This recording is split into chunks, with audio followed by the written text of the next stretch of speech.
everybody. We're back again, the Real Reps. I'm Kelly Carson.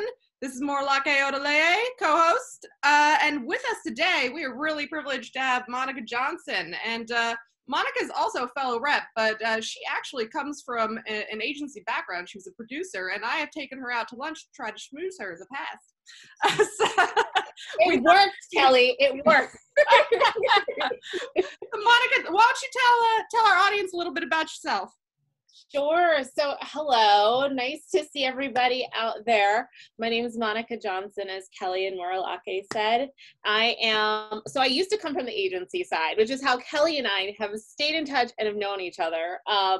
And since then, a few years back, I switched sides. So now I'm with a company called Blah, Blah, Blah. It is a real company. I promise you.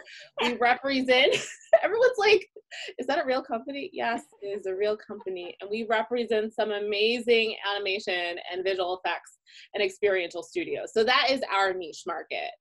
So that is about me. And since quarantine, let's see. Oh yeah, I'm also a side hustle makeup artist and a pianist, which I discovered. Like, no big deal. No, No. I also do makeup and I play the piano. I dabble in both. You have to. You have to. Everybody in the advertising world has like some sort of side passion project. We're so creative, so hello. Very true. Well, hence here we are. This is our side passion project. And so today we will be addressing a question from one of our directors, Foley Ellis Ibidapo, the fabulous writer, director, general, all-around good guy. And he has a question that I think is awesome and very straightforward, but how does one become a commercial director? So we're going to just try to tackle this. I think we came up with a list, right? Like of things that we thought were the ingredients to becoming a commercial director. Mm-hmm. And we're going to have Monica run us through that list. And then we are going to try to pick out the top 3 things, each one of us, that we think are necessary to kind of put together a career as a commercial director. So Go ahead, Monica. All right. Sounds good. So that list is, we want a reel with a high level production. And what we mean by that is you want something that's going to stand out, but also make you stand out from everybody else that's out there. Because there's so many directors. So how do you make an impact? So you want something that's going to be quality over quantity. You want to put the best pieces on your reel versus stuff that's not really relevant to the project. You also want to tailor it. So if you have a project that comes in and the advertising agency and the clients are like, hey, we have this really cool project, but it's a specific sort of genre. You don't want to put other pieces that are completely outside of that arena on there. Let's see. Number 2, a reel that nails 1 or 2 specific genres. So exactly what I was saying, like you want something that's going to be relevant and speak to the project that you are going to be hopefully pitching on and bidding on. The third point is a large influential network. Your network is everything. Your community is everything. Go out there. We have, with the pandemic happening, we've been trying to stay in touch with people through Zoom, through Google Chat, through, Treehouse, Clubhouse. Sorry. Okay. My second cup of coffee has not kicked in, y'all. I'm sorry. So Clubhouse and all these other ways. But before the pandemic, we would go to parties all the time, which is where I would see Kelly and Morlake all the time, and you are building your network of people. That's how people stay in touch with one another in this industry. It's who you know. It's always who you know. So go out there, make a couple contacts, and by the end of the year, you'll have an amazing list of people. Let's see, the side street. So a background in film and post-production, which is really important, or advertising. I accidentally fell into advertising. I went to school for TV production and business, and then voila, like you combine the two and #advertising. So, a background certainly helps, but obviously this industry is more creative. It's more who you know, it's about your talents. So if you're showcasing that in a really good way, you should be good and you're driven. That is like the most important thing, is your drive and your passion.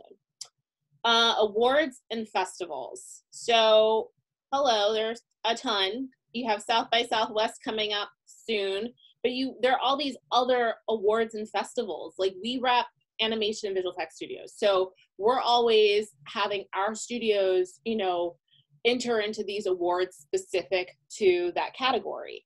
And I think that's the same for directors. No matter what sort of genre you are directing, get out there, get as much knowledge, you know, enter into these award shows and festivals, and there are plenty of them.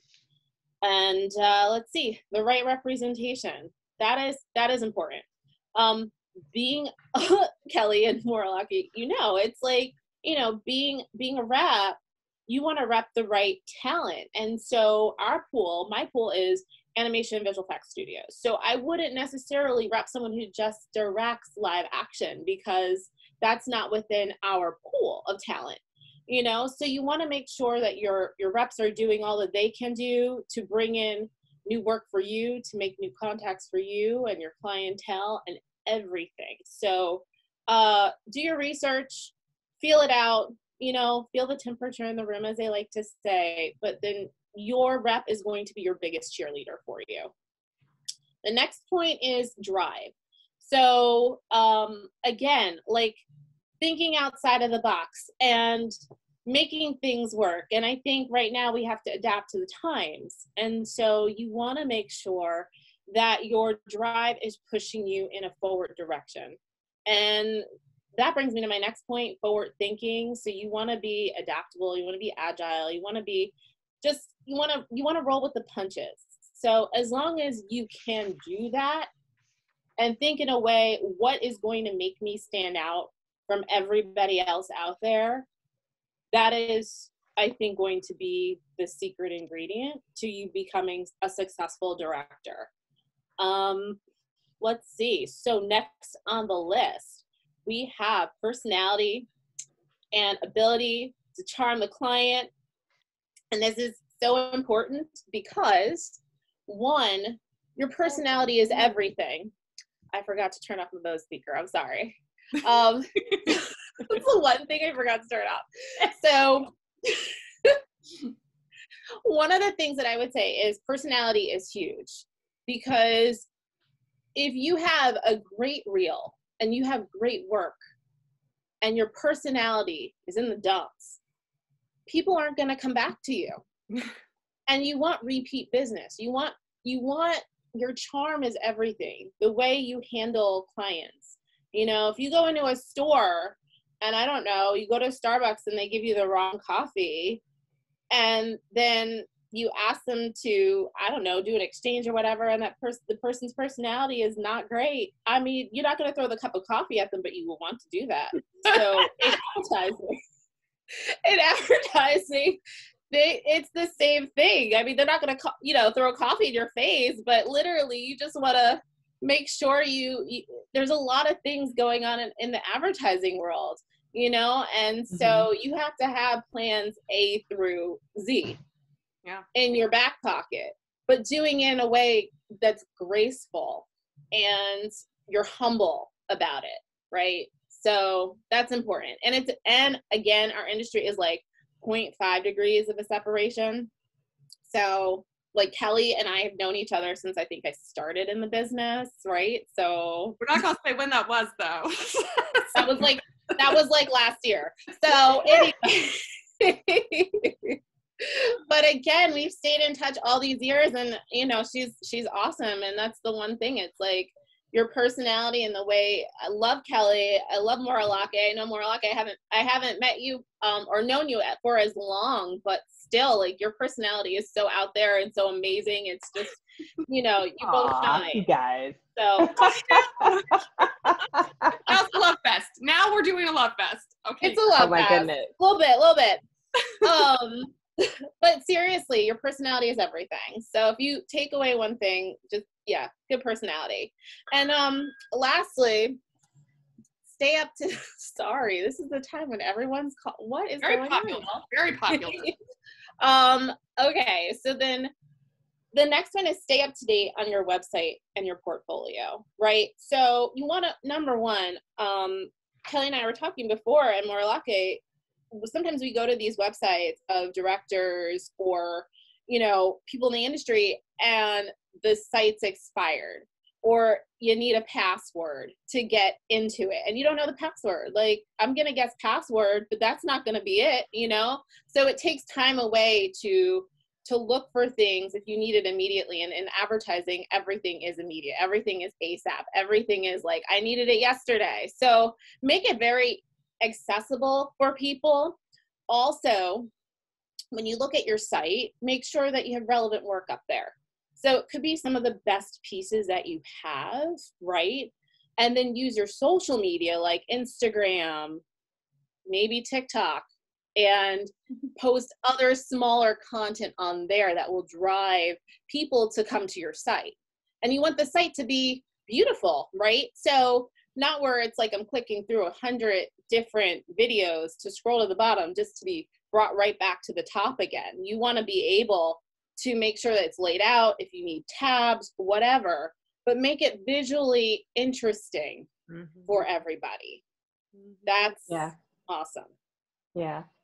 So, okay. So we just went through a ton of different things, right? Yes. So, you know, directors can do any number of things to try to launch their career in commercial directing. Yes. I know we're running a little short on time, so maybe we can just go through and like do our top 3, and then we'll have to say goodbye this time. But we can continue the conversation in the comments. Okay. Or, you know, you can ask us more questions in the comments at any given time.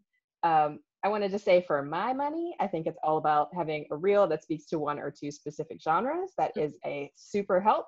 When we talk about, you know, having a network, I think that relying really heavily on a really great rep will help you there, because not everybody's a professional networker. So you want to rely on someone who is. And then my third, I actually changed it because I had a different one earlier, but you convinced me that this was more important. I think the whole thing about drive. So looking for opportunities, finding them everywhere, thinking about, and I got it, thinking about finding new ways to create new work. I think that's it. Okay, go Kelly. What are your 3? No, I'm fine, thank you.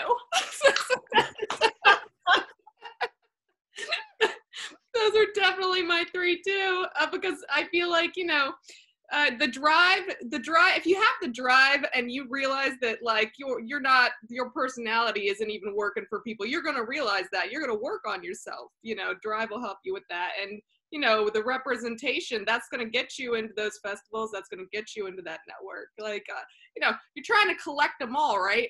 So this is about how can we collect them all. So yeah, I would agree with you there. What about you, Monica? Totally agree with you, ladies. I certainly think your drive, your passion is what brought you here to this place that you're at right now. But I also think your personality is everything. And like Kelly said, like, we're not perfect. So if you need to work on some areas in your life, this is the perfect time, especially since we are still in quarantine. So, you know, work on yourself and make sure that personality is shining through. And also, yes, the right representation. You know, you have to have an ally. You have to have a cheerleader that's in your corner for you. So sometimes your rep is going to know more about the ends and a project lead or whatever than you might not. So that'll get you, hopefully, the job. But your work is really what's going to, you know, your personality, your drive, and your representation. That's all going to come together. Those are like 3 ingredients, Trace. All right. Well, thank you so much, Monica. This is great. Awesome. All right. I'll talk to you guys later. Bye, everybody. Okay.